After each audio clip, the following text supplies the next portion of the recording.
Hare Krishna, dear all devotees. I welcome you all for today's session. ఈరోజు మనము 4వ చాప్టర్లోకి enter అవుతున్నాము, దివ్య జ్ఞానము.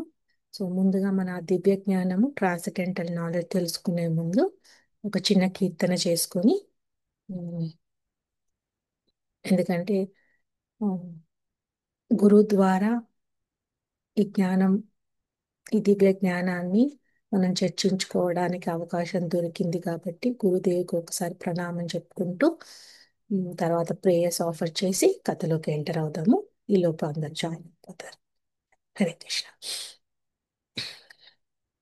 మీరు కూడా వీలవుతే మ్యూట్లోనే ఉండి మీరు కూడా చెప్పుకోండి. గురుదేవ్ कृपा बिंदु दिया कोरो ईता से तृणपे कातिहीना। गुरुदेव कृपा बिंदु दिया कोरो ईता से तृणपे कातिहीना। साकाला सहाने भल दिया कोरो निजमाने स्पृहहीना। साकाला सहाने भल दिया कोरो निजमाने स्पृहहीना। साकाला सम्माना कोरीते साकाती देहनाता जाता जाता। ताभी तो घाईबो हरिनामा सुके अपराधा बेहाता। गुरुदेव कृपा बिंदु दिया कोरो ईता से तृणपे कातिहीना। काबी ही ना कृपा लबिया ही जाना कृताता हाय बेहाता। शक्ति बुद्धिहीन हामी आती दीना कुरमोरो आत्मसाता।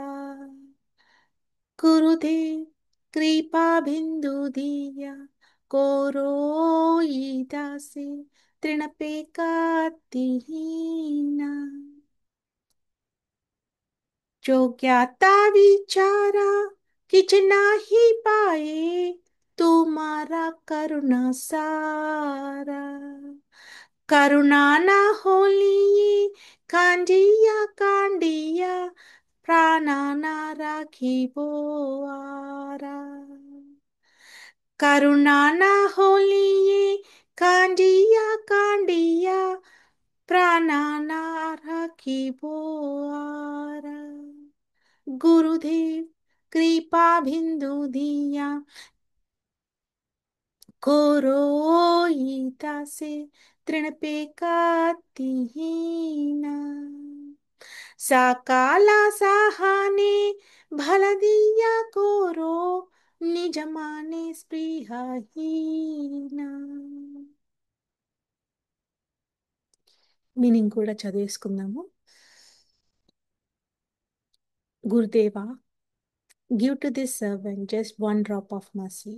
I am lower than a blade of grass. Give me all help. Give me strength.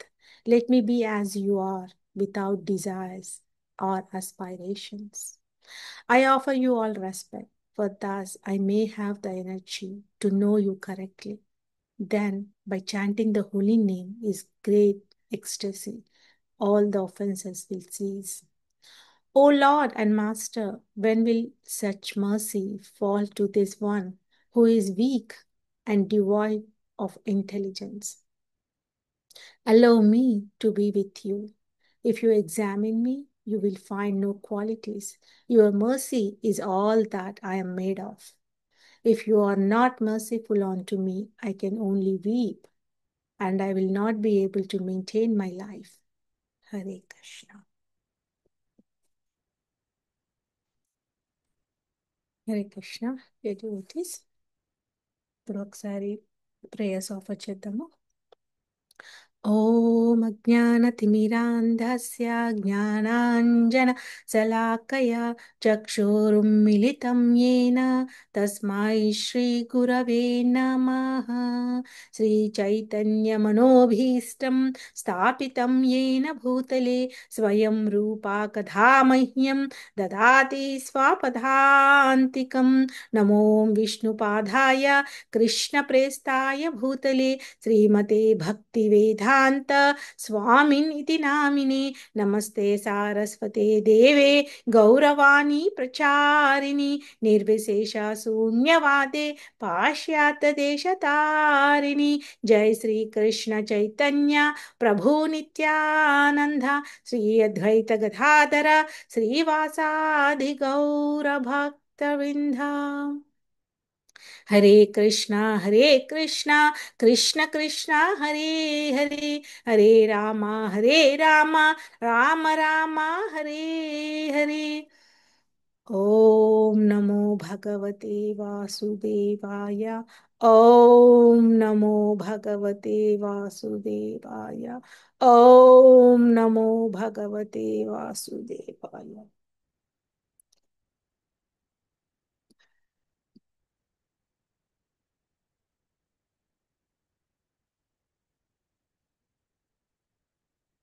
Hare Krishna devotees, మనం ఒక్కసారి రీక్యాప్ చెప్పుకొని కథలోకి ఎంటర్ అవుదాము. మీ అందరికీ స్క్రీన్ షేర్ చేస్తాను ఒకసారి. హరే కృష్ణ మాతాజీ. హరే కృష్ణ మాతాజీ, స్క్రీన్ షేర్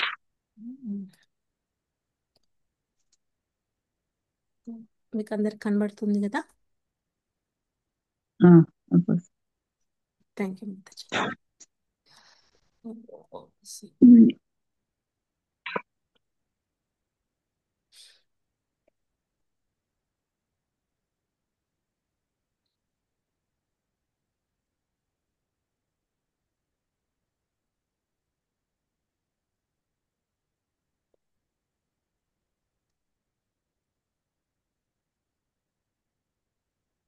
రాధా రాధా దామోదర్ కి చాప్టర్ మాతాజీ, మన RBN 4th chapter. Yes Mataji, ఈరోజు మనము 4th చాప్టర్లోకి ఎంటర్ అవుతున్నాము, దివ్య జ్ఞానము. సో దివ్య జ్ఞానం చెప్పుకునే ముందు మనం ఒకసారి రీక్యాప్ చెప్పుకొని కథలోకి ఎంటర్ అవుతాము. మనం ఏంటంటే ఇప్పటి వరకు గీత యొక్క మహత్యము, గీత యొక్క మహత్యంలో మనం ఏం తెలుసుకున్నాము అంటే, ఇది భగవంతుని నోటి నుంచి వచ్చిన గీతము. అదే మనకు ఒక శాస్త్రంలాగా, ఏకైక శాస్త్రంలాగా మనం తెలుసుకున్నాము. దేవాది దేవుడు ఒకరే ఉన్నారు, అది కూడా దేవకీ పుత్రుడైన దేవాది దేవుడు. తర్వాత ఏంటంటే ఒకే నామము ఉంది, ఆ నామాన్ని ఉచ్చరించే మంత్రం ఏమిటి అని అంటే అదే మహామంత్రము అని తెలుసుకున్నాము. తర్వాత ఏంటంటే కర్మాపైకం తస్య దేవస్య సేవ, అంటే మనము ఆ దేవుడికి, ఆ దేవాది దేవుడైన దేవుడికి మనము కర్మని ఒక సేవ రూపంలో చేయడం ద్వారా మనం అన్నీ కూడా ఈ బంధనాల నుంచి బయటపడతాము అని కూడా మనం తెలుసుకున్నాము. ఆ తర్వాత ఏంటంటే ఇంకా మనం ఫస్ట్ చాప్టర్లోకి అంటే మొత్తం భగవద్గీత సారాంశంలో ఈ భగవద్గీత పూర్తిగా 3 భాగాలుగా, 3 యోగాలుగా విభజించబడిందని, ఫస్ట్ 6 చాప్టర్లని కర్మయోగము, లాస్ట్ 6 చాప్టర్లని జ్ఞానయోగము, మధ్యలో ఉన్నది అతి రహస్యమైన భక్తి యోగము మనకి ఆచార్యులు ఇచ్చారు అక్కడ. సో దీన్ని ఒక ఆభరణాల పెట్టెతో కూడా పోల్చారనమాట. సో ఆభరణాన్ని ఎంతగా మనము జాగ్రత్త పరుచుకుంటాము అనేది ఈ భక్తి యోగము మనకు అక్కడ కనబడుతుంది అనమాట. అదే ఒక ప్రీషియస్ డైమండ్ అనమాట. సో మనం ఇంకా 4వ చాప్టర్లో అంటే కర్మయోగంలో ఉన్నాము. కానీ ఈ కర్మయోగము దీని పేరు ఏంటంటే జ్ఞాన కర్మ సన్యాస యోగము అని కూడా అంటారు. సో ఇది చాలా ఇంపార్టెంట్ అనమాట. సో ఫస్ట్ చాప్టర్లో మనం ఏంటంటే అర్జునుడు తన యుద్ధం చేయకపోవడానికి గల కారణాలు మనం తెలుసుకున్నాము. ఆ 4 కారణాలు ఏంటి అని అంటే అతను చాలా జాలి పడ్డాడనమాట. తన బంధువులను, మిత్రులను, Mhm. అందరినీ, తాతలను, ముత్తాతలను అందరినీ చూసిన తర్వాత ఒకేసారి జాలి పడి వాళ్ళ పైన ఏంటంటే ఈ శరీరంతో ఏర్పడిన బంధనాల పైన ఎలా అయిపోయాడు అని అంటే చాలా కంపాషనేట్ అయిపోయి, నా వారే లేకపోతే నాకు యుద్ధంలో గెలిచినా గానీ నాకు ఎలాంటి సుఖం ఉంటుంది, ఆ సుఖ సంతోషాలు అనేవి ఉండదు అనేది, ఇంకా నాకు అసలు ఎందుకు యుద్ధం చేయడము, ఆ యుద్ధం చేస్తే కూడా నాకు పాపం వస్తుంది, పాపం వస్తే మళ్ళీ ఎల్- మంచిది కాదు కదా అని ధర్మ న్యాయ న్యాయశాస్త్రం ధర్మశాస్త్రాల గురించి మాట్లాడుకుంటారనమాట. ఎందుకంటే నువ్వైతే నీ గురువు సాందీపుని దగ్గర చేసినప్పుడు చదువుకున్నప్పుడు నీ గురువుతో అయితే నువ్వు యుద్ధం చేయలేదు కదా, మరి నువ్వు నా గురువుతో ఎందుకు యుద్ధం చేయమంటున్నావు, నాకు అలాంటి పాపం వస్తుంది కదా.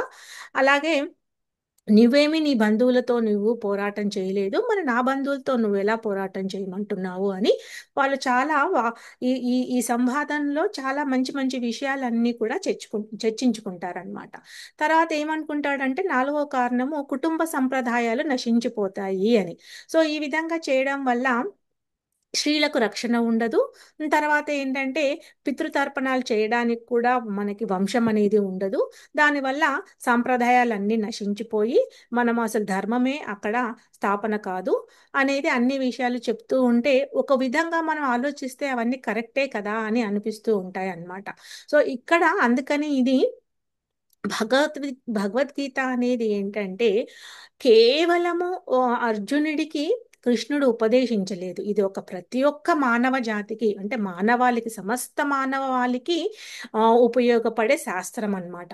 అందుకని ప్రతి జీవి కూడా వాళ్ళ వాళ్ళ ఏజ్ ప్రకారం ఆశ్రమం ప్రకారం వింటూ ఉంటే వాళ్ళకు ఉన్న ఆ సందర్భంలో అప్పుడున్న పరిస్థితుల్లో మనకి క్వశ్చన్స్కి ఆన్సర్స్ దొరుకుతాయి అన్నమాట. సో అందుకని ఫస్ట్ చాప్టర్ని ఒక డౌట్తో మొదలయ్యింది. సో ఆ డౌట్ మనం ఏంటో తెలుసుకున్నాము. సో అర్జునుడికి ఉన్న డౌట్ అన్నమాట, దుర్యోధనుడికి ఉన్న డౌట్, అలాగే ధృతరాష్ట్రుడికి ఉన్న డౌట్, సో మనకు కూడా ఉన్న డౌట్. సో ఇవన్నీ ఎలాంటి డౌట్ అంటే ఒక భౌతిక ప్రపంచంలో మనము ఆ, ఇక్కడ కొట్టుమిట్టాడుతూ ఉన్నాము, ఆ డౌట్కి ఆన్సర్స్ ఏంటి అని వెతుకుతూ ఉన్నాం అన్నమాట.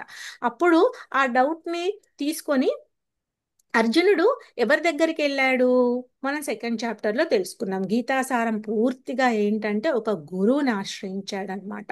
సో అక్కడ ఏమన్నాడు అర్జునుడు, నేను నా ఈ మోహంతో నేను నా బుద్ధి మందగించింది, అందుకని నేను నీకు శరణార్థుని అవుతున్నాను, నన్ను స్వీకరించండి.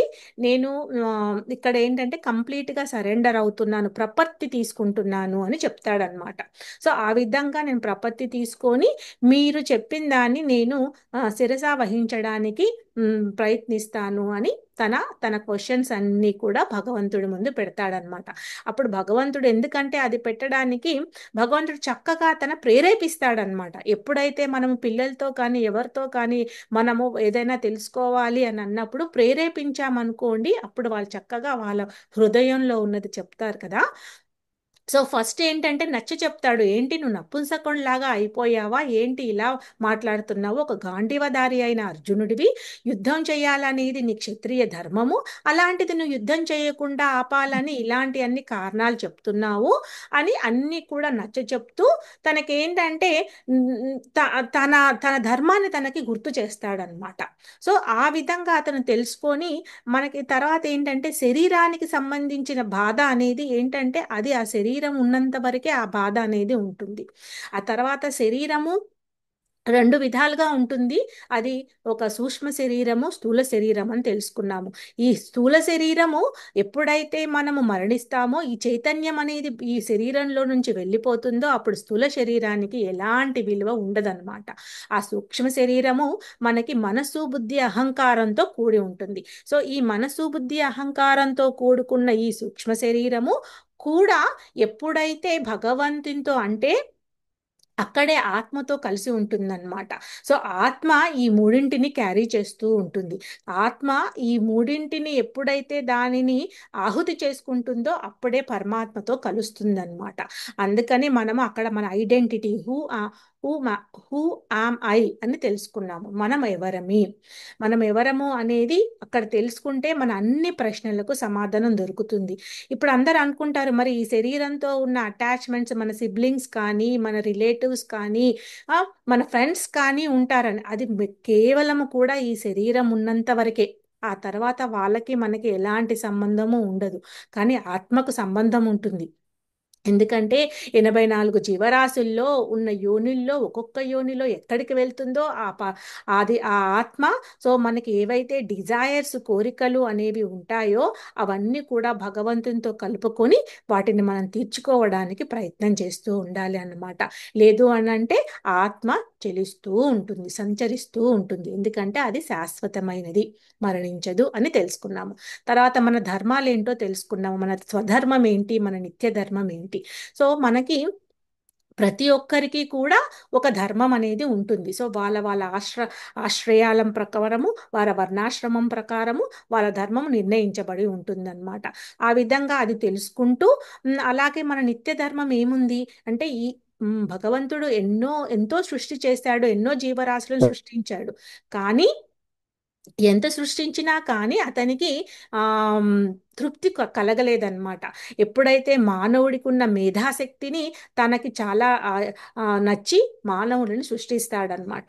సో అందుకని మానవ జన్మ చాలా సుదుర్లభ. సో మానవ జన్మలో మనం తెలుసుకోవాల్సింది ఏంటి అంటే ఈ అజ్ఞానాన్ని అంతరించుకోవడానికి ప్రయత్నం చేయాలన్నమాట. అందుకే ఈరోజు మనము దివ్య జ్ఞానము అనే చాప్టర్లోకి ఎంటర్ అవుతున్నాము. సో ఆ భగవంతుడు మనకి సచ్చిత్ ఆనంద ఎప్పుడైతే మనము అతని దగ్గర ఎటర్నల్ నాలెడ్జ్ని మనం తెలుసుకుంటామో అప్పుడు భగవంతునికి మనకు ఒక సంబంధం ఏర్పడుతుందన్నమాట. అందుకని ఆ నిత్య ధర్మాన్ని మనం చేస్తూ ఉండాలి. తర్వాత ఏంటంటే అంతరాత్మ. సో అంతరాత్మ ఏంటి అంటే పరమాత్మతో ఉంటుంది అని మనం తెలుసుకున్నాం. తర్వాత థర్డ్ చాప్టర్ ఏంటంటే కర్మయోగం. సో ఈ కర్మయోగంలో క్లియర్గా తెలుసుకున్నాం ఏంటంటే మన కర్మలు ఎన్ని రకాలుగా ఉంటాయి, ఆ కర్మ ఫలితాలను మనం ఏ విధంగా పోగొట్టుకోవచ్చు.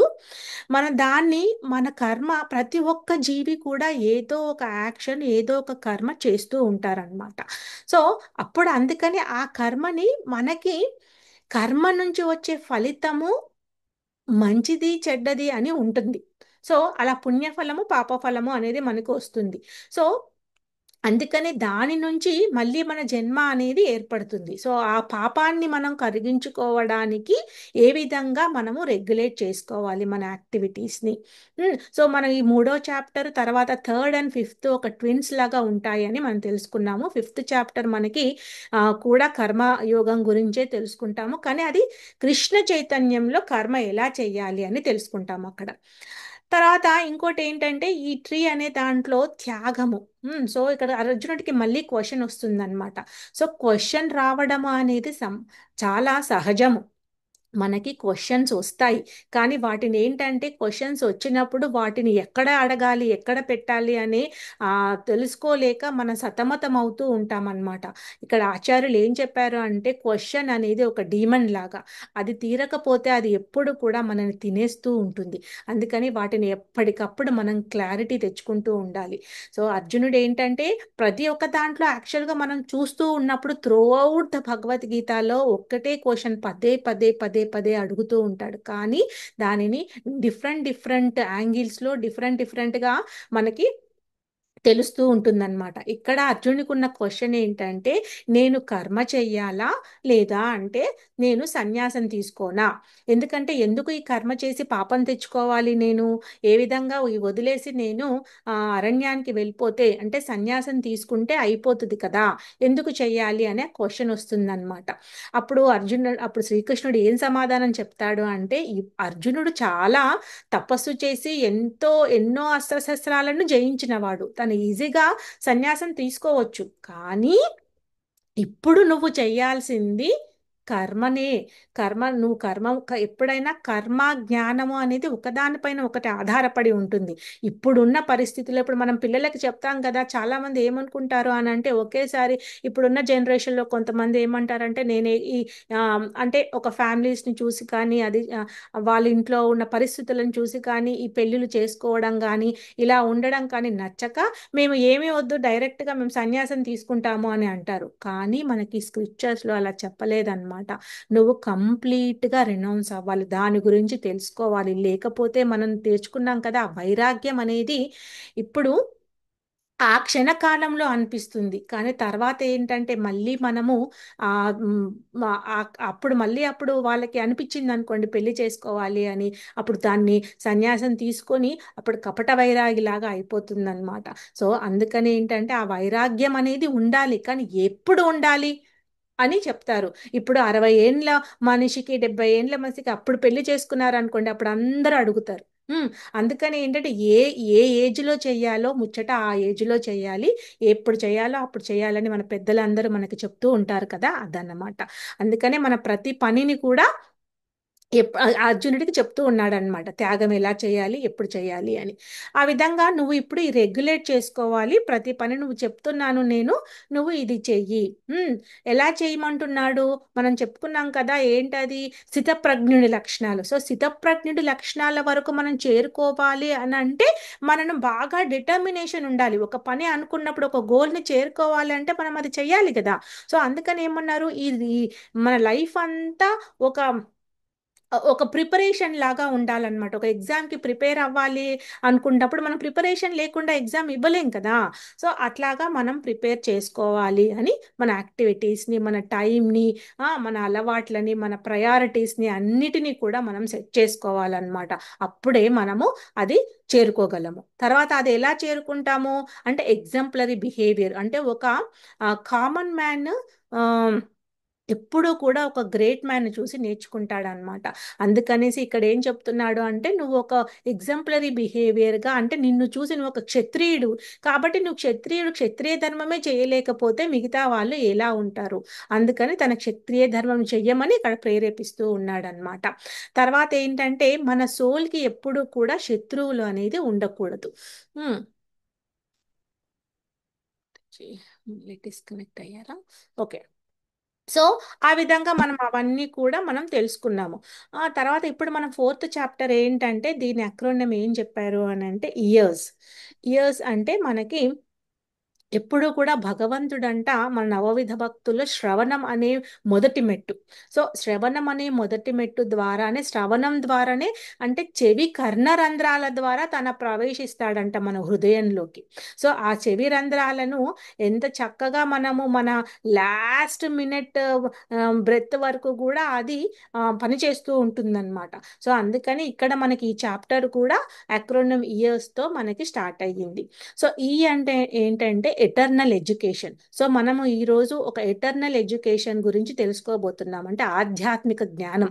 సో ఆ ట్రాన్సెండెంటల్ నాలెడ్జ్ అనేది మనకు ఎంత అవసరము, దాని గురించి అసలు దాన్ని ఏ విధంగా మనము అండర్స్టాండ్ చేసుకోవాలి. ఏ అంటే అక్యురేట్ అండర్స్టాండింగ్. ఆర్ అంటే రిమూవింగ్ రియాక్షన్స్. సో ఇప్పుడు ఒక కర్మ చేస్తూ ఉన్నప్పుడు దాంట్లో నుంచి ఏదైతే ఫలితాలను వస్తూ ఉంటుందో వాటిని మనం తీసేయడం అన్నమాట. తర్వాత ఎస్ అంటే సాక్రిఫైస్ ఆర్ సరెండర్. సో ఎలా అంటే ఇప్పుడు మనం యజ్ఞాలు చేస్తూ మనము యజ్ఞ ఫలితాలను తీసేయడం అన్నమాట. సో కంప్లీట్ చాప్టర్ది మనకి ఏంటంటే ఈ చాప్టర్ మనం తెలుసుకున్నాం కదా, జ్ఞాన కర్మ సన్యాస యోగము. సో ఇది కంప్లీట్గా సిక్స్ పార్ట్స్ లాగా డివైడ్ అయి ఉంది. సో ఫస్ట్ ఈ చాప్టర్ ఎలా మొదలయ్యింది అని అంటే పరంపరాగతమైన దివ్య జ్ఞానం. సో ఇది డియర్ డివోటీస్ మీరందరూ కూడా ఈ అటెన్షన్ పే చేయాలి. ఎందుకంటే పరంపర పరంపర ఆ, ఇక్కడ ఇది చూడండి. మనకి 4.1 శ్లోకాలో భగవానుడు ఏమంటున్నారంటే శ్రీ భగవానువాచ ఇమం వివస్వతే యోగం ప్రోక్తవానాహం అవ్యయం వివస్వాన్ మన్వయే ప్రాహ మనురీశ్వా ఇష్వాకవే బ్రవీత్. అంటే పరమేశ్వరుడైన శ్రీకృష్ణ భగవానుడు ఇలా అన్నాడు, నేను ఈ యొక్క సనాతనమైన యోగ శాస్త్రములను సూర్య భగవానుడైన వివస్వానుడికి చెప్పాను. తర్వాత మనువుకి, మనువు నుండి ఇక్ష్వాకుకు దీనిని ఉపదేశించాను అని చెప్తున్నాడు అనమాట. అప్పుడు ఏంటంటే, అంటే పరంపర అనేది ఎలా వచ్చింది అని. శ్రీకృష్ణ భగవానుడు వివస్వాన్ అంటే ఎవరు అంటే సూర్య భగవానుడు అనమాట. సో సూర్య భగవానుడికే ఎందుకు చెప్పాడు అనేది కూడా మనము చాలా పర్పోర్ట్లో మనకి చాలా క్లియర్గా ఉంటుంది. సో మనం అన్నీ కూడా ఒక్కొక్క సెంటెన్స్లో చెప్పుకుందాము. సో ఎలా అంటే ఇది ఇప్పుడు మనకున్న కలియుగంలో చాలా మంది బాబాలు వచ్చేస్తున్నారు, చాలా మంది సాధువులు వచ్చేస్తున్నారు. ఎవరికి ఏమీ తెలియక మనకేంటంటే అందరూ ఆరెంజ్ క్లోత్స్ వేసుకున్న వాళ్ళందరూ బాబాలని, అందరూ సాధువులని అట్లా అనుకొని మోసపోతూ ఉన్నారనమాట. సో ఈ పరంపర అనేది ఎంత ఇంపార్టెంట్ అంటే మనకి, సో అందుకని ఈ చాప్టర్లో మనకి ఫస్ట్ శ్లోకానే చెప్తుంది. సో పరంపరా ప్రాప్తం. సో మనకి ఏంటంటే ఈ దివ్య జ్ఞానం అనేది పరంపరలో వచ్చిన వాళ్ళ నుంచి వినాలి అని. ఎందుకంటే వాళ్ళు ఆ విధంగా భక్తులు ఎప్పటికప్పుడు కూడా వాళ్ళకి భగవంతుని ధ్యానంలో ఉంటూ పరమాత్ముని ప్రతి క్షణము వాళ్ళు వీక్షిస్తారు. కాబట్టి మనము పరంపర నుంచి ఈ జ్ఞానాన్ని తెలుసుకోవాలని చెప్పారనమాట. అది కూడా ఎలా చెప్తున్నారు, సో సూర్య భగవానుడు ఎందుకు ఎంచుకున్నారు అని అంటే, సూర్య భగవానుడు మనకి అంతటా వ్యాపించి ఉంటాడు.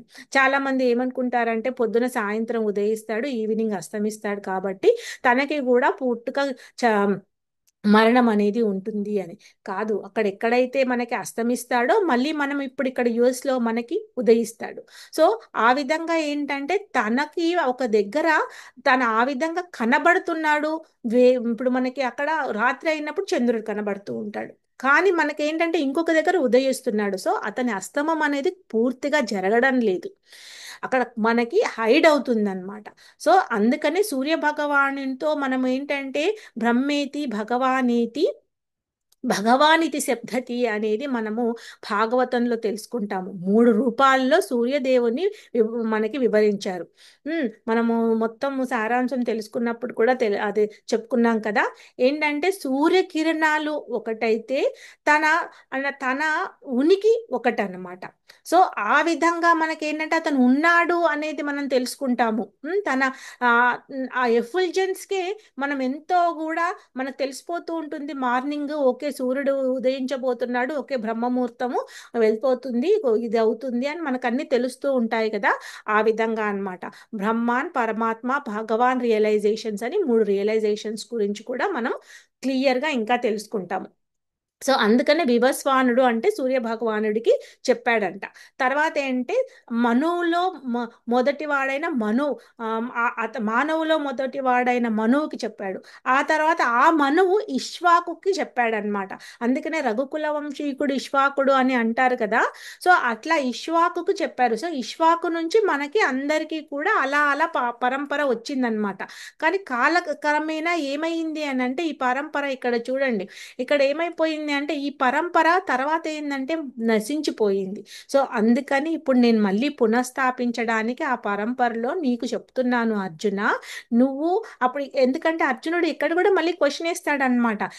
నువ్వు చిన్నప్పటి నుంచి చూస్తున్నాను, నువ్వు నాకంటే కొద్దిగా పెద్దవాడివి, అంతేకాని మనం అంతే ఒకే ఏజ్లో ఉన్నాము, నువ్వు ఎలా సూర్యుడికి చెప్పావు, నేను ఎలా నమ్మేది అని అంటూ ఉంటాడనమాట.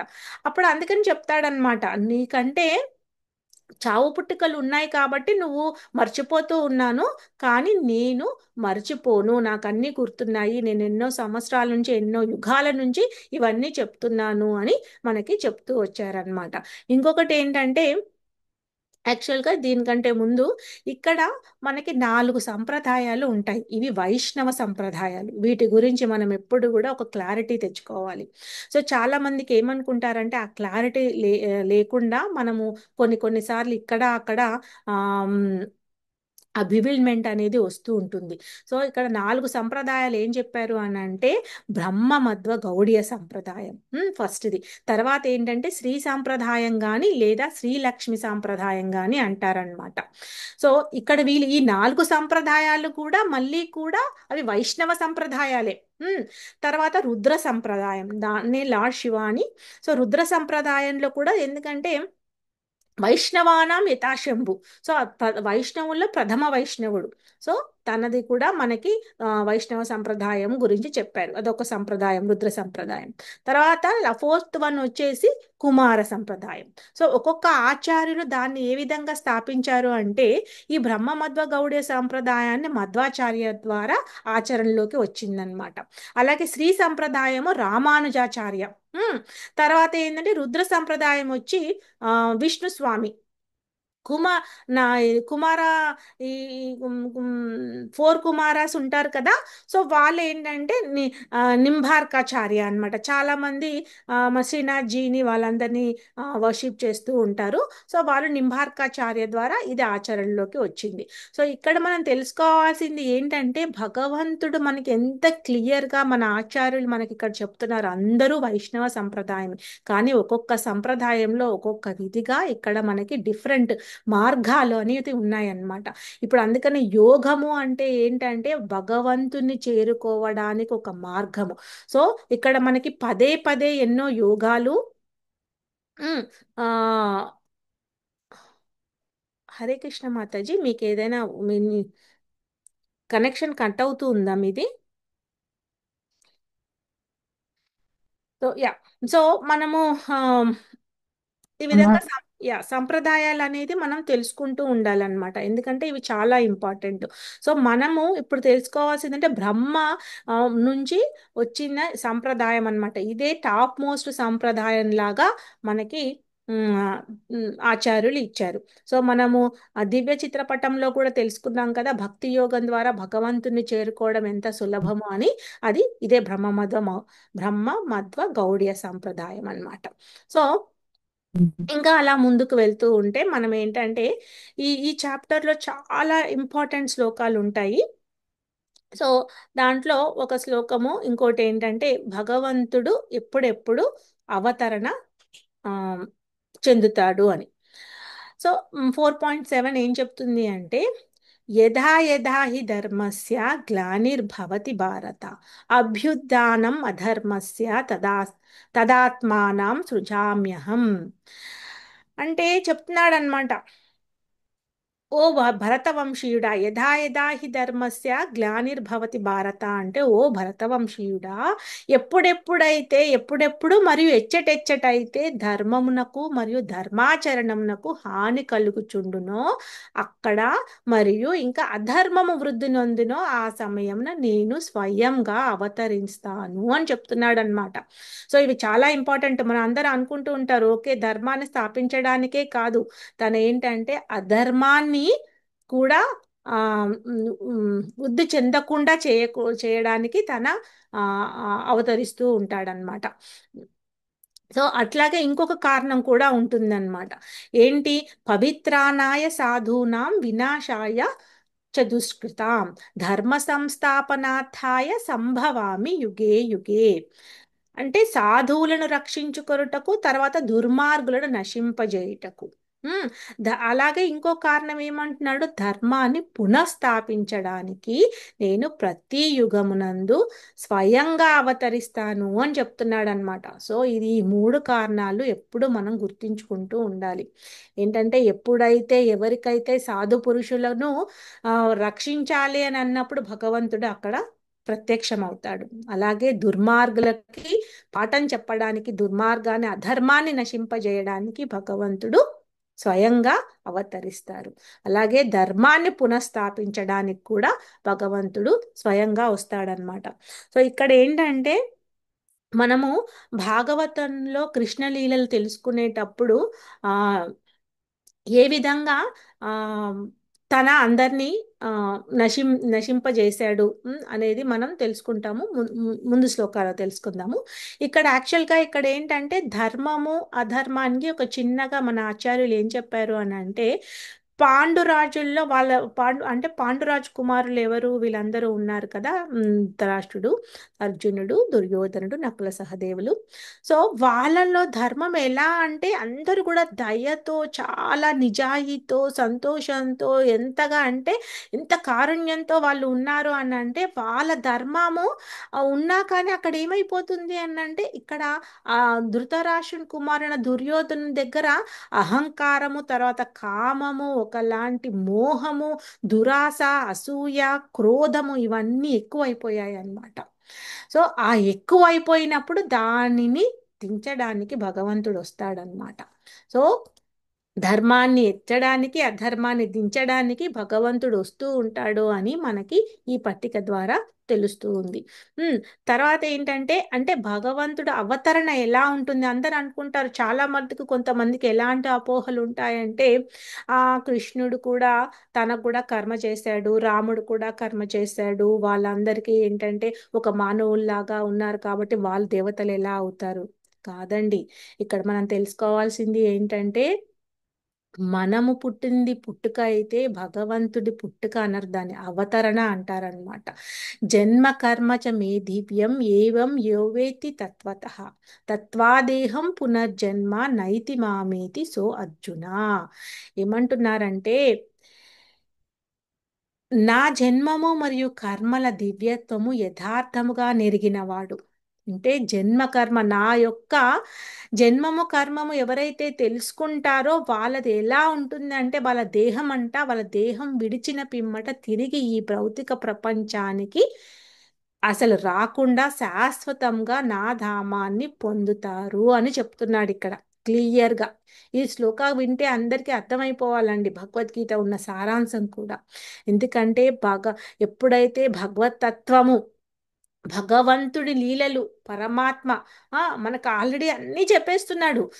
అన్నీ చెప్పేస్తున్నాడు. ఎప్పుడైతే ఇది మన శరీరము ఆ ఇది ఒక మాంసపు ముద్ద అని, ఆ శరీరానికి ఎలాంటి చైతన్యం ఉన్నంత వరకే ఆ శరీరానికి విలువ అని, ఆ చైతన్యాన్ని ఉన్నప్పుడే మనం భగవంతునికి తో సంబంధం ఎలా అయితే కూర్చుకొని మన భగవద్ధామానికి వెళ్ళడానికి ప్రయత్నించాలి అని, ఆ తర్వాత ఏంటంటే తనకి కర్మలను తీయడానికి ఏ విధంగా అయితే మనకి కర్మయోగంలో తెలుసుకున్నామో అది చేస్తూ ఉన్నప్పుడు అతని యొక్క దివ్యత్వం మనకు అర్థమవుతుందంట. భగవంతుడు చేసింది కర్మ కాదండి, భగవంతుడు చేసింది లీల. సో ఆ లీలకి కర్మకి మనము వ్యత్యాసం నేర్చుకోవాలి. సో అందరు ఏమనుకుంటారంటే భగవంతుడు కూడా అన్ని కర్మలు చేశాడు అని. భగవంతుడు ఏంటంటే ఇప్పుడు మనకి చైతన్య మహాప్రభువు కూడా ఒక సేవకులాగా వచ్చి మనకి ఏంటంటే భగవంతుని సేవకుడిని నేను, భగవంతుడికి సేవ ఎలా చేయాలి అని మనకి నేర్పించారనమాట. అందుకని భగవంతుడిది మనం తెలుసుకునేటప్పుడు ఆ లీలలు పాస్ట్ టైమ్స్ అంటారు అందుకని. సో ఆ లీలలను ఆ దివ్య జ్ఞానంతో, దివ్య చక్షులతో మనం అర్థం చేసుకోవాలి. సో ఇక్కడ మనకి ఈ దివ్య జ్ఞానంలో చెప్తూ ఉన్నారనమాట. ఎలా అయితే ఆ నా ధామానికి చేరుకుంటారు అని ఎలా అన్నాడు అని అంటే తన పసికందు లాగా ఉన్నప్పుడు పూతన వచ్చి తనకి చంపడానికి ప్రయత్నిస్తుందన్నమాట. తన స్తన్యంని ఇచ్చి తనని చంపాలనే ఒక క్రూర బుద్ధితో పూతన వచ్చినప్పుడు బాలుడు ఎంత, తన చాలా చిన్న అప్పుడే పుట్టిన పసికందు అన్నమాట. అతన్ని చూసి అయినా కానీ తన ఒక తల్లిలాగా భావించి తనని ఆ తన విషాన్ని తన తీసుకున్నాడు కాబట్టి తనకి కూడా ఒక ఆ మర్సీ అనేది ఇచ్చాడనమాట. అంటే ముక్తి అనేది ఇచ్చాడు. సో ఆ విధంగా పూతన కూడా తల్లి స్థానంలో తన దహన క్రియలన్నీ చేసి తన ధామానికి తీసుకువెళ్ళాడు. సో అది అక్కడ చెప్తున్నారు. అలాగే 3 నెలల ప్రాయంలో తన ఏంటంటే ఆ శకటాసురుడు అని అంటే, శకటము అని అంటే ఒక ఎద్దుల బండి అండి. సో దాంట్లో వీళ్ళు ఎప్పుడైతే ఈ దేవకీ మాత వీళ్ళందరూ కూడా ఆ అంటే యశోదామాత వీళ్ళు ఒక ప్రయాణం చేస్తూ ఉంటారు భయపడి, ఇదంతా ఏంటి నా చిన్న కన్నయ్యకు ఎప్పుడు ఏదో ఒక ఆ, ఆపద వస్తుంది, సో మనం అందరం కూడా ఇక్కడి నుంచి మధుర నుంచి వెళ్ళిపోదాము అనుకొని వాళ్ళందరూ ప్రయాణం చేస్తూ ఉంటారనమాట. అప్పుడు ఏంటంటే ఒక శకటంలో తనని కృష్ణుడిని కింద పెట్టి జాగ్రత్తగా కనబడకుండా దాచిపెట్టి తనని నామకరణం అవన్నీ చేయడానికి కూడా వాళ్ళు చేస్తూ ఉంటారు. సో అప్పుడు ఏమవుతుందంటే కృష్ణుడికి అన్ని తెలుసు కదండి, తన చిన్ని చిన్ని పాదాలతో ఆ శకటాన్ని ఏంటంటే జస్ట్ ఇలా తాకుతాడనమాట. ఆ తాకినంత వరకే ఆ శకటాసురుడు అక్కడ ఆ శకటంలో కూర్చొని ఒక పెద్ద రాక్షసుడు దాంట్లో కూర్చొని ఉండడం వల్ల అది మొత్తం చిత్తు చిత్తు అయిపోయి ముక్కలు ముక్కలుగా విరిగిపోతుంది. సో ఆ విధంగా శకటాసుర లీల మనం తెలుసుకుంటాము. ఆ, సో అలాగే ఇంకోటి ఏంటంటే తన ఒక 1 ఇయర్ వచ్చినప్పుడు ఏంటంటే త్రినావర్తుడు. సో త్రినావర్తుడిని, అంటే త్రినావర్తుడు ఎలా వస్తాడు అని అంటే ఎత్తుకుపోదాం అనుకుంటాడు అనమాట. ఒక గాలి రూపంలో వచ్చి ఎత్తుకుపోదాం అనుకుంటాడు. అప్పుడు తను ఏంటంటే చిన్నపిల్లలు భయం వేసినప్పుడు ఏంటంటే గట్టిగా పట్టుకుంటారు కదా. సో అప్పుడు శ్రీకృష్ణుడు ఏంటంటే ఆ త్రినావర్తుని మెడని చక్కగా ఇట్లా గట్టి పట్టేసుకుంటాడంట. అలా ఎన్నో లక్షల మైళ్ళ వరకు అది అలా తీసుకువెళ్ళిపోతాడంట. ఆ విధంగా త్రినావర్తిని హత్య కూడా జరుగుతుంది, వధ కూడా జరుగుతుంది.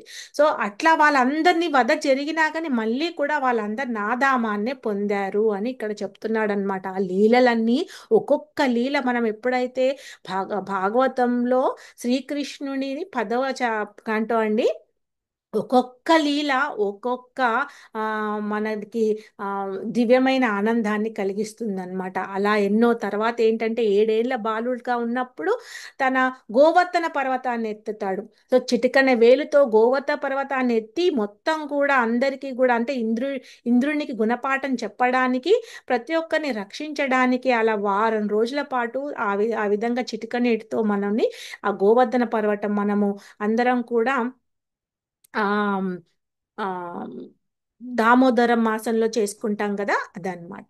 సో ఆ విధంగా మనం ఏంటంటే ఈ విధంగా కృష్ణుడి గురించి అన్ని లీలలు మనం తెలుసుకోబోతున్నాము. ఇక్కడ ఏంటంటే అది చెప్తున్నాడు అనమాట. నా కర్మ అంటే నా లీల తర్వాత నా జన్మము ఎవరైతే దాంట్లో ఉన్న దివ్యత్వాన్ని యథార్థంగా తెలుసుకుంటారో వాళ్ళు ఇంకా నా ధామానికి వచ్చేస్తారు, ఇక్కడ ఉండరు, ఈ భౌతిక ప్రపంచంలో మళ్ళీ తిరిగి జన్మించరు అని క్లియర్గా చెప్పేస్తున్నాడండి. ఇంకా ఏముందండి, ఇక్కడ మనకి భగవంతుడే వచ్చి పిలుస్తున్నాడు, తన ధామానికి రావడానికి మార్గం ఏంటో చెప్తున్నాడు, ఎలా రావాలో చెప్తున్నాడు, మన కర్మను ఏ విధంగా తీసేయాలో చెప్తున్నాడు, మన జన్మ ఎందుకు వచ్చిందో చెప్తున్నాడు. సో ఇవన్నీ కూడా మనము గమనించుకోవాలన్నమాట. అందుకని మన ఆచార్యులు ఏం చెప్పారు అంటే ఇదంతా కూడా ఒక భక్తుడికి మాత్రము అర్థమవుతూ ఉంటుందంట. ఎందుకంటే భక్తుడు ఎల్లవేళలా ఆ భగవంతుని ధ్యానంలో గురు శిష్యుల పరంపరలో వచ్చిన జ్ఞానం ఇది. సో గురువుల ద్వారా మనకి వచ్చిన జ్ఞానాన్ని మనం చక్కగా అర్థం చేసుకుంటూ ముందుకు వెళ్తూ ఉందాం మనం. సో ఇంకా ఏం చెప్తున్నారు అని అంటే ఇక్కడ అంటే గోవిందుణ్ణి మన యాక్చువల్గా ఏంటంటే చాలా ఉన్నాయి. అసలు ఈ దివ్య జ్ఞానం మనము 1 అవర్లో కంప్లీట్ చేసుకోవాలి అంటే అవ్వదు. అయినా కానీ కొన్ని కొన్ని ఇంపార్టెంట్ శ్లోకాలన్నీ మనం తీసుకొని ఇక్కడ పొందుపరిచాం కాబట్టి. ఇంకోటి ఏంటంటే మనకి ఇది ఆ, ఒక- ఆ, బ్రహ్మ సమేతలో కూడా మనం ఈ శ్లోక ఉందన్నమాట. ఏ విధంగా అతన్ని స్వభావాన్ని వివరించారు అనేది ఒకసారి చెప్పుకుందాము. అద్వైతమచ్యుతమనాది అనంతరూపం ఆద్యం పురాణ పురుషం నవయవ్వనం చ వేదేషు దుర్లభం అదుర్లభం ఆత్మభక్తౌ గోవిందమాది పురుషం తమహం భజామి. సో అంటే ఇక్కడ దాని మీనింగ్ ఏంటంటే అద్వైతం అంటే దైత్యము లేనివాడు అన్నమాట. అంటే రెండుగా లేనివాడు. సో మనం ఏంటంటే అందరూ ఇక్కడ ఏంటంటే చాలా వాటికి ఆమ్, జగత్ మిథ్య, బ్రహ్మ సత్యం జగత్ నిత్యం అని అంటూ ఉంటారు. సో ఇవన్నీ ఏంటంటే ఒక్కొక్క దానికి చెప్పుకుంటూ ఒక్కొక్క క్లాస్ అవ్వాలండి. కానీ ఏంటంటే భగవంతుని ఆకారం ఉంది, అతను సాకారుడు. తర్వాత అతనికి ఏంటంటే మనకి ఆత్మ పరమాత్మ వేరు కాదు, పరమాత్మ అనేది ఒక్కటే, రెండు ఉన్నా అది ఒక్కటే అని ఇక్కడ మనకి చెప్తున్నారనమాట. అచ్యుతం అంటే చ్యుతి లేనివాడు, అతను ఎప్పుడూ కూడా తప్పు చేయలేదు, తప్పు చెయ్యడు, అతను గుణాతీతుడు అనమాట. గుణాలు తనకి ఏంటంటే ఈ ప్రకృతే తన నుంచి ఆ ద్వారా ఏర్పడినా గాని ఈ గుణాలకు బంధుడు కాదు.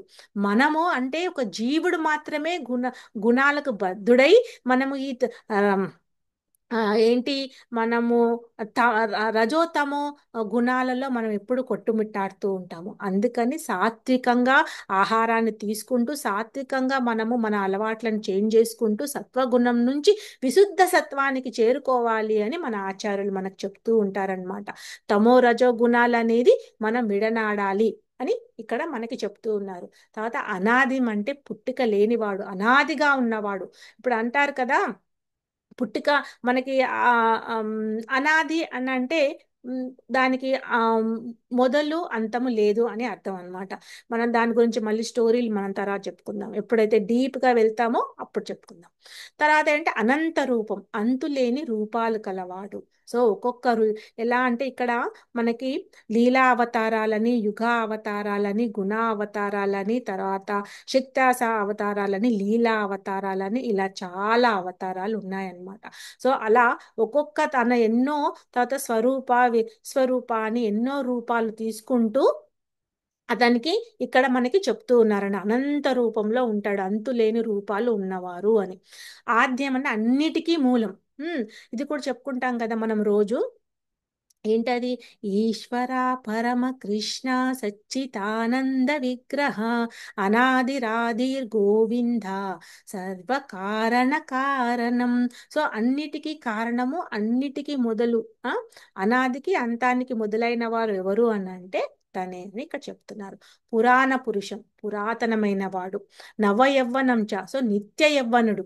ఎప్పుడు కూడా మనం చూస్తూ ఉంటాం, ఎక్కడ చూసినా కానీ కృష్ణ భగవానుని ఎంత తన యవ్వనుడిలాగా మనకి చిత్రిస్తారనమాట. సో అతను ఎప్పుడు కూడా అట్లా యవ్వనులాగానే ఉంటారని. వేదేషు దుర్లభం అంటే వేద జ్ఞానం ద్వారా సాధించడం కష్టం. అందరూ ఏంటంటే మనము దివ్య చిత్రపటంలో కూడా తెలుసుకున్నాం కదండి, ధ్యాన యోగము, అష్టాంగ యోగము, తర్వాత నిష్కామ కర్మ యోగము ఎన్ని చేసినా ఆ జీవన్ముక్తుడు అయినా కానీ మళ్ళీ బ్రహ్మజ్ఞానం తెలుసుకొని మళ్ళీ పరమాత్మ ద్వారా తనని భగవంతుని చేరుకోవాలి. సో అలాంటిది యోగం చెయ్యాలి అంటే మనం ఇక్కడుంటే భౌతిక ప్రపంచంలో అరణ్యానికి వెళ్ళాలన్నమాట. అది సాధ్యమా? కాదు. సో అందుకనేసి ఇక్కడ వేద జ్ఞానాల ద్వారా అతన్ని సాధించడం కష్టము. అతను ఏంటంటే యశోదామాయి తనని కట్టేయాలని ఎంత ప్రయత్నించినా గాని వశం అవ్వలేదండి. తన ప్రేమకి, తన ప్రయత్నానికి తన బందీ అయ్యాడనమాట. సో అది మనం ఎప్పుడు కూడా మనం ప్రతి పని చేసేటప్పుడు అది గుర్తుంచుకోవాలి. అలాగే అధుర్లం ఆత్మభక్తో, విశుద్ధ భక్తి ద్వారా ప్రకటమయ్యేవాడు. సో ఈ విశుద్ధ భక్తి, సో మనం ఎప్పుడైతే శ్రద్ధాభక్తులతో దివ్య చిత్రపటంలో మనం అది చూసాం కదా. సో ఎప్పుడంటే అంటే మనకి ఫస్ట్ ఒక భక్తుడికి ఉండాల్సింది ఏంటంటే శ్రద్ధ.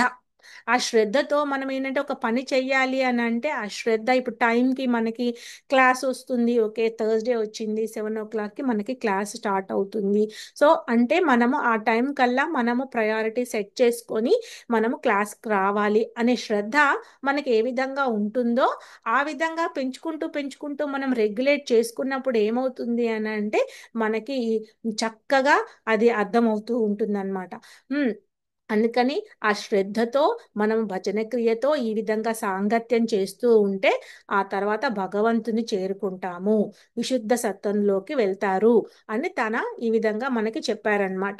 సో ఇంకోటి ఏంటంటే ఈ చాప్టర్లో వీతరాగ భయక్రోధ అంటే మన్మయ మాముపాశ్రిత అంటే చెప్తున్నాడు, ఏం చెప్తున్నాడంటే రాగము భయము క్రోధము నుండి విడివడి ఉమ్, నాయందు సంపూర్ణంగా మగ్నులై నన్ను శరణుజొచ్చిన కారణంగా బాహవో జ్ఞాన తపసా అంటే పూర్వం పలువురు వ్యక్తులు నన్ను గురించిన జ్ఞాన తపస్సులచే, అంటే వాళ్ళు వ్యతిరేకతలను సహించుచూ కూడా అంటే టాలరేట్ చేస్తూ కూడా నన్ను చేరుకున్నారు.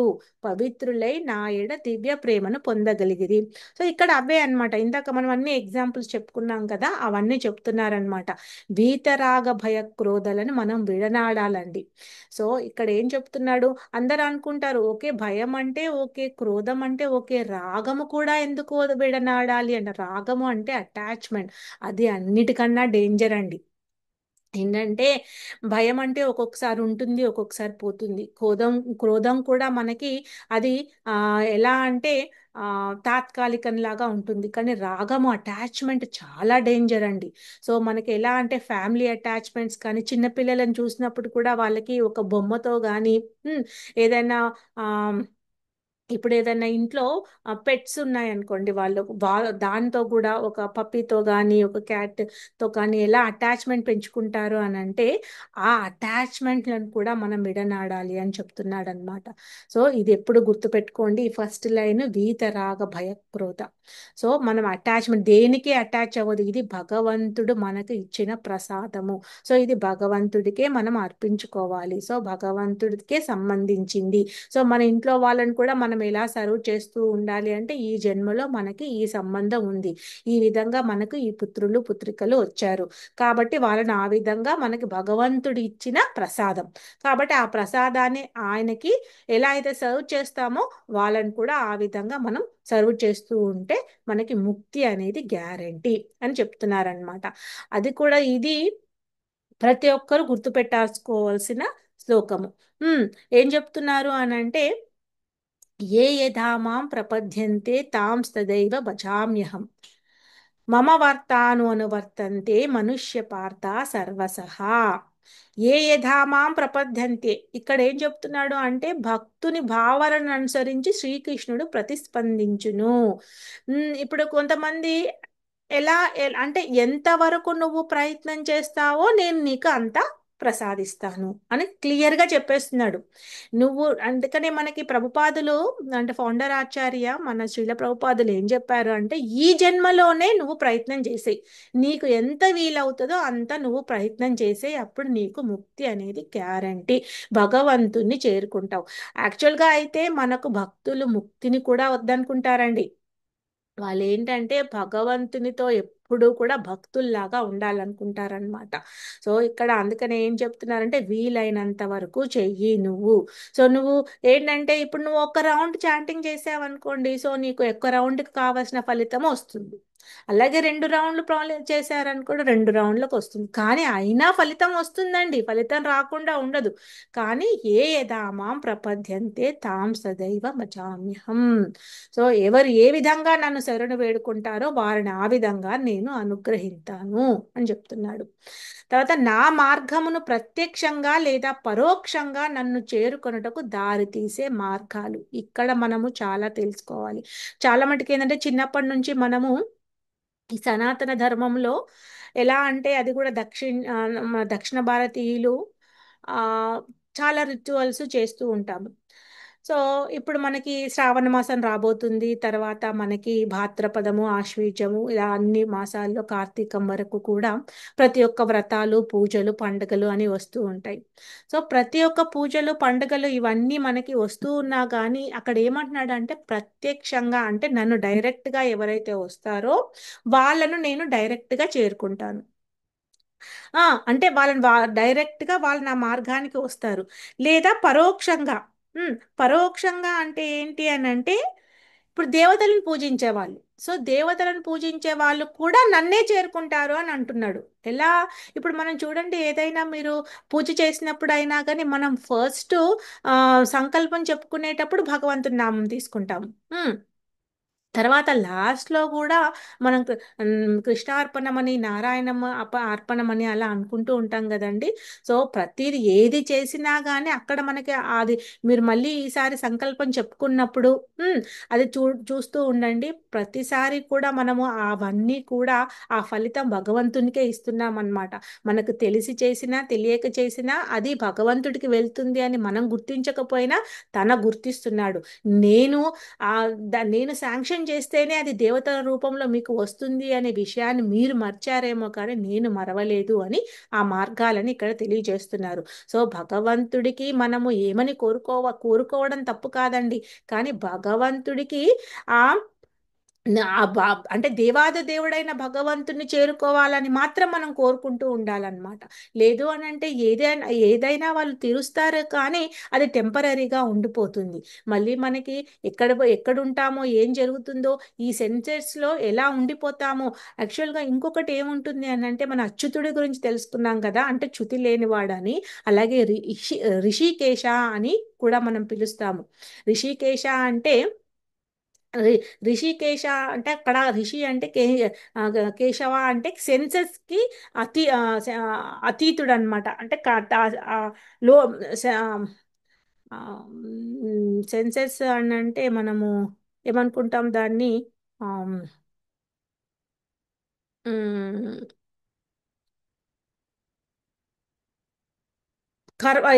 ఈ కర్మాలకు ఇంద్రియాలకు లోని కానివాడు అన్నమాట.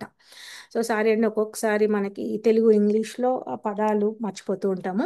సో ఇంద్రియాలకు లోను కానివాడు అన్నమాట. అంటే మనకి యాక్చువల్గా ఏంటంటే మనము లాస్ట్ చాప్టర్లో కూడా తెలుసుకున్నాము, మైండ్ అంటే అది ఒక చారియట్ డ్రైవర్తో ఈ సెన్సెస్ని 5 సెన్సెస్ని ఏ విధంగా అయితే కళ్ళం పట్టుకొని దానిని ఆ నడిపిస్తూ ఉంటాడో ఆ విధంగా ఈ మైండ్ అనేది భగవంతుడు, స్వయాన భగవంతుడు అన్నమాట. సెన్సెస్ అన్నీ కూడా అది మన అధిష్టాన దేవతలు.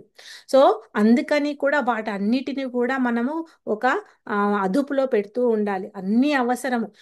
అన్ని అవసరం ఉంటేనే మనం ఇప్పుడు ఈ బాడీలో మనకి నోరు పని చేయాలన్నా, కళ్ళు పని చేయాలన్నా, చెవులు పని చేయాలన్నా ఇవన్నీ ఉండాలి. ఇవన్నీ పని చేస్తేనే మనము సక్రమంగా మనది వెళ్తూ ఉంటుందన్నమాట. లేదు అని అంటే మనకి చాలా ప్రాబ్లమ్స్ వస్తాయి. అందుకని ఏంటంటే మైండ్తో మనము ఈ సెన్సెస్ని కంట్రోల్ చేస్తూ ఉండాలి అని ఇక్కడ మనకు అది చెప్తూ ఉన్నాడు అనమాట. ఏం చెప్తున్నాడు అంటే ప్రతి ఒక్కరం కూడా గమనించుకోవాలి, మనం ఎంత చేస్తే అంతే ఉంటుంది. అందుకనే మనకి వీలైనంత వరకు మనం చేస్తూ ఉండాలి. ఇది చాలా ఇంపార్టెంట్ శ్లోకము. ప్రతి ఒక్క ఆచార్యులు, మా శిక్షా గురువులు అందరూ కూడా దీన్ని వాళ్ళు కోట్ చేస్తూ ఉంటారనమాట, ఏ ధామాం ప్రపద్యంతే అనేది. సో తర్వాత ఒక 10 minutes ఇంకొక 2-3 శ్లోకాస్ ఉన్నాయి, చెప్పుకుందాము. ఆ, తర్వాత ఇంకోటి ఏంటంటే చాతుర్వర్ణ్యం మయా సృష్టం గుణకర్మ విభాగస.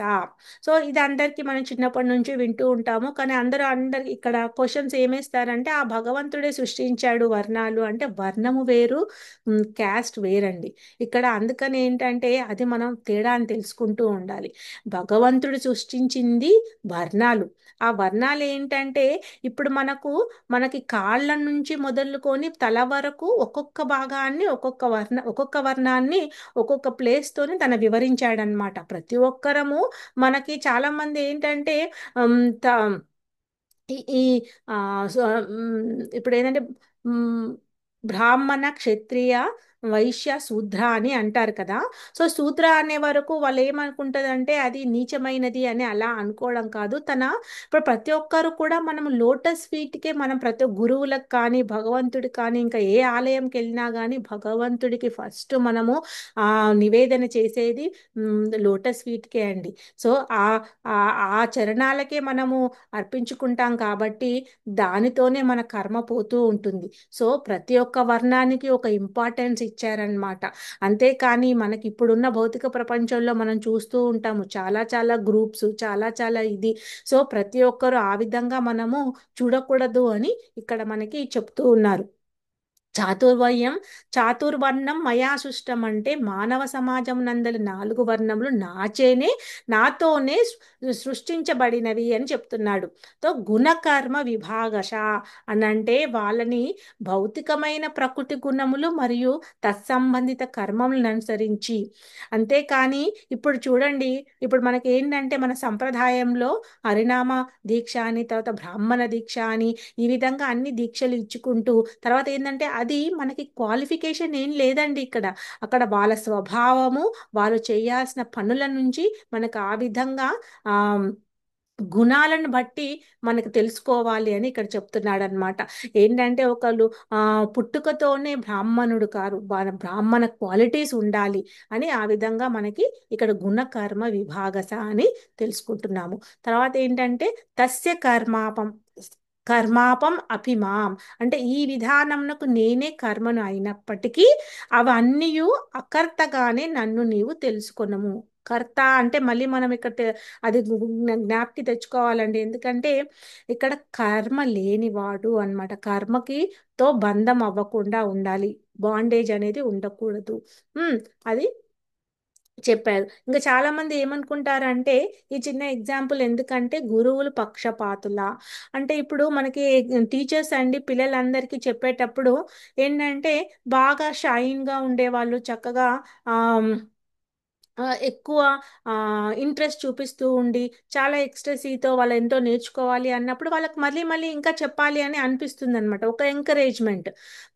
అలా అందుకని అంత మాత్రాన ఇప్పుడు డల్గా ఉన్న స్టూడెంట్ని పట్టించుకోవట్లేదు అనేది ఏమైనా పక్షపాతి ఉంటుందా అని అంటే ఉండదు. గురువుకి ఏంటంటే అందరూ సమానులే. అంతే. యాక్చువల్గా అయితే ఏదైనా కానీ ఇక్కడ ఏమంటారంటే, అందుకని గురు మర్సి ఎలా ఉంటుంది అని అంటే తన మంచి అయినా చెడు అయినా అనేది ఉండదు, అన్ని మర్సి అన్నమాట. ఎలా ఉంటే అది శిష్యుడు తీసుకునే దాన్ని బట్టి ఉంటుంది. కానీ దానిలో తన గుణాలలో నుంచి బయటపడడానికి టైం పడుతుంది, కానీ అది అర్థం చేసుకోవాలి ఇక్కడ. అందుకని శ్రీకృష్ణుడు కూడా పక్షపాత ఏంటి, మనం అప్పుడు నేర్చుకున్నాం, అప్పుడు తెలుసుకున్నాం కదా, ధర్మము అధర్మము స్థాపించడానికి, ధర్మాన్ని స్థాపించడానికి అధర్మాన్ని నశింపజేయడానికి తన ఆవిర్భవిస్తూ ఉంటాడు అని. సో అట్లాంటి అన్నప్పుడు తన పాండవులనే రక్షిస్తాడు, కౌరవులని శిక్షిస్తాడా, ఇదేంటి పక్షపాత అలా ఇలా అని అనుకోవచ్చు చాలా మంది. ఎందుకంటే మన ఆపోజిట్ పార్టీస్ చాలా మంది అనుకుంటూ ఉంటారు కదా అండి. సో అందుకని ఏంటంటే ఇక్కడ క్లియర్గా చెప్తున్నాడు అనమాట, శ్రీకృష్ణుడు నిష్పక్షపాతి అన్నమాట. అంటే అతను ఎలాంటి పక్షపాతి ఉండదు, అందరినీ కూడా సమదృష్టిలో చూడాలనుకుంటాడు. సో అందరి కూడా తన ఫీలింగ్స్ని డిజైర్స్ని ఫుల్ఫిల్ చేయడానికి పరమాత్మ రూపంలో తన ఇన్స్ట్రక్షన్స్ని ఇస్తూ ఉంటాడు అనేది మనం ఇక్కడ తెలుసుకుంటాం అన్నమాట. తర్వాత ఏంటంటే ఇంకొకటి ఏంటంటే ఇంకో సెక్షన్లో ఇది యాక్చువల్గా ఇప్పుడు ఉన్న గురుకుల్ దాంట్లో ప్రతి ఒక్కరు కూడా ఎప్పుడైతే ఈ శ్లోక ఆహారం తీసుకుంటున్నప్పుడు కానీ వాళ్ళు ప్రతి కార్యం చేసేటప్పుడు కానీ చేస్తారండి. కానీ ఇప్పుడున్న భౌతిక ప్రపంచంలో స్కూల్లో మనకి అసలు భగవద్గీత అసలు ఎక్కడా చెప్పట్లేదు. సో మనం అయినా కానీ పిల్లలకి చెప్పాలనుకోవట్లేదు. ఎలా ఉంది అంటే సిచ్యువేషను, ఈ రీసెంట్గానే ఒకటి విన్నాము. ఏంటంటే ఒక తండ్రి 9 సంవత్సరాల కూతుర్ని దారుణంగా హత్య చేశాడంట అండి. సో అలాంటి ఇది విన్నప్పుడు ఎంత బాధ వేస్తుందంటే ఒక్కసారి గమనించుకోండి. ఎందుకంటే అంటే మన ఇంద్రియలోలుడైపోయి ఎలాంటి వాళ్ళు ఎలా దాన్ని అంటే ఒక ఆ, కక్ష, క్రోధము, ఇలాంటి అన్నీ కూడా మనము వాటిని జయించాలండి ఫస్ట్. ఎందుకంటే అందుకని మనకి భగవంతుడు ఏం చెప్తున్నాడంటే విశుద్ధ సత్వానికి రావడానికి ప్రయత్నం చేయాలి. ఎప్పుడూ కూడా సత్వగుణంలో ఆ సత్వాన్ని పెంచుకుంటూ ఈ రజోతమ గుణాలు అనేది ఉంటూ ఉంటాయి, వాటిని తగ్గించుకోవాలి. సో తగ్గించుకోవడం అంటే ఎలా జరుగుతుంది, ఆహారం ద్వారానే జరుగుతుంది. మనం తీసుకునే ఆహారం ఎంత సాత్వికంగా ఉంటే అంత ఇదిగా మనము వీటిని అరికట్టడానికి ప్రయత్నం చేయగలుగుతాం అన్నమాట. అదే మనకి ఏంటంటే ఈ నాలుకతో రుచి చూడాలి. ఆ రుచి ఎలాంటి రుచి, భగవంతుడికి నివేదన చేసిన ప్రసాదం. ఇంకొకటి భగవన్ నామాన్ని స్వీకరించడం. సో ఈ శ్లోక ఏం చెప్తుందంటే, శ్లోకం మాత్రం చదువుకుందాము. బ్రహ్మార్పణం బ్రహ్మహవి. ఇది యాక్చువల్గా చాలా ఇంపార్టెంట్ శ్లోక, మనము వీరందరూ కూడా నేర్చుకోండి. బ్రహ్మార్పణం బ్రహ్మహవి బ్రహ్మజ్ఞో బ్రాహ్మణాహతుం బ్రహ్మై వై బ్రహ్మైవ తేవ గంతవ్యం బ్రహ్మకర్మ సమాధినా. సో ఆధ్యాత్మిక సాధనాలలో ఆధ్యాత్మిక అర్పణం అంటే నైవేద్యాల ద్వారా, ఆధ్యాత్మికమైన యజ్ఞాలయందు ఆ కర్మలయందు నియుక్తుడైన వానిచే అర్పింపబడినది. అంటే ఇప్పుడు చాలా మంది ఏమనుకుంటారంటే ఎక్కడ పడితే అక్కడ ఆహారం తీసుకుంటే కర్మ అంటుకుంటుందండి. అందుకని కర్మ, ఆ ఆహారం ఎలాంటి వాళ్ళ దగ్గర నుంచి తీసుకోవాలంటున్నారు, ఎప్పుడైతే వాళ్ళు నిరంతరము ఆధ్యాత్మిక జ్ఞానంతో ఆ యజ్ఞము, ఎలా అంటే ప్రతి దినం ప్రతి క్షణం ఒక యజ్ఞకుండంలో ఉన్నట్టుగా వాళ్ళు యజ్ఞం చేస్తూ ఉంటారు భక్తుడు. సో అందుకని ఆ భక్తుడు కండి, ఆ భక్తుడు చేసిన నైవేద్యాన్ని స్వీకరించండి, భక్తుడితో సాంగత్యం చేయండి అని ఇక్కడ మనకి ప్రతిసారి పదే పదే చెప్తూ ఉన్నారండి. సో అది మనం గమనించుకుంటూ ఉండాలి. సో అప్పుడు అట్టి మానవులు భగవద్ధామమును నిశ్చయంగా పొందుతారు. సో అక్కడ డౌటే లేదు ఇక్కడ. సో అక్కడ మనకి ఏం చెప్తున్నారు, నువ్వు ఎప్పుడైతే ఆధ్యాత్మికమైన యజ్ఞాల యందు ఆధ్యాత్మిక కర్మల యందు నియుక్తుడైన వానిచే, సో ఎప్పుడు కూడా అంటే ప్రతి పనిని భగవంతునితో కలుపుతూ ఉంటాడనమాట. సో అలాంటి వాని అసోసియేషన్ మనం తీసుకోవడం వల్ల మనకి భగవద్ధామానికి ఖచ్చితంగా చేరుకుంటాము. సో అదే మనకి పరతత్వ జ్ఞానం. సో ఆ జ్ఞానం మనం తెలుసుకోవడానికి ఆ లక్ష్యము మన అంటే ఆ లక్ష్యాన్ని పెట్టుకోవాలన్నమాట. అందుకని ఇక్కడ ఈ శ్లోకాన్ని ఏం చెప్పారంటే, ఆధ్యాత్మిక చైతన్యంతో చేసేది యజ్ఞము ఆధ్యాత్మిక లక్ష్యానికి దారి తీస్తుంది అని చెప్పారు. ఉమ్, తర్వాత తర్వాత శ్లోకం ఏంటంటే, యాక్చువల్గా ఏంటంటే ఇవి చాలా యజ్ఞాలు, మనకి ఎన్ని రకాల యజ్ఞాలు అనేది ఆ, ఇక్కడ ఉన్నాయన్నమాట. ఈ ఈ ఒక్కొక్క శ్లోకాల్లో ఏమేం చెప్పారు అని జస్ట్ యజ్ఞాల పేర్ల మట్టుకు చెప్పుకొని ముందుకు వెళ్దాము. ఏంటంటే భౌతిక పరమైన ఆస్తులు. ఉమ్, సో ఆ భౌతిక పరమైన చాలా మంది ఏంటంటే అంటే ఇప్పుడు ఒక ఒక సొంతిల్లు ఉండాలి అనుకోవడం తప్పు కాదండి. కానీ అది ఒక భౌతిక వాంఛ అయిపోయి మనకు ఆస్తులని పెంచుకోవాలి అని ఆ, ఒక లస్టీ డిజైర్తో ఉన్నామనుకోండి, అది మనకి ఎలాంటి ఫలితం ఇవ్వదన్నమాట. అందుకని దేవతా ఆరాధన చేస్తూ వాళ్ళు వాటిని పొందుతూ ఉంటారు, కానీ ఫలితం ఏ విధంగా ఉంటుందో మనం ఇందులో తెలుసుకుంటాం. తర్వాత ఏంటంటే కర్మయోగులు ఆ విధంగా చేస్తూ ఉంటారంట.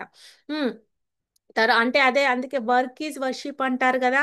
అక్కడ వర్క్ ఈజ్ వర్షిప్ కాదండి, మనం భక్తుడు చేయాల్సింది ఏంటంటే వర్క్ యాజ్ వర్షిప్.